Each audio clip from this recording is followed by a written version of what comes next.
Now, all the water in this Camroad comes from an underfloor tank, so it's sitting outside of the vehicle. So the only instance where you can have a problem with that is if it's in freezing temperatures. Let's say you're going up to the snow, and it's a great vehicle for snow because of the insulation and the warmth and the diesel heater in this vehicle. However, because the tank is on the outside of the vehicle, that tank can potentially freeze. So what you have to do is empty the tank out, and then we have to use the internal tank and have a tank inside the vehicle where it's not going to get so cold into the sub-zero temperatures. So if that's the case, there's a little diverter valve underneath the sink like this. So just look underneath here. So normally what you would have is this valve here, this green one. This is basically turned on. So that basically goes to this hose, travels down here, and goes down to this blue hose, and that goes down into the underfloor tank.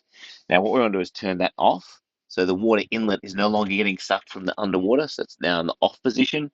So that's facing 90 degrees from the, the direction of the hose. And then we've got this other little valve here. That's this one here. So at the moment that's turned off. We want to turn that one on.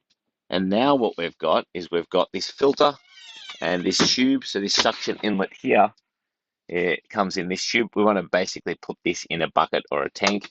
So for instance, with this car, I've got this jerry can here.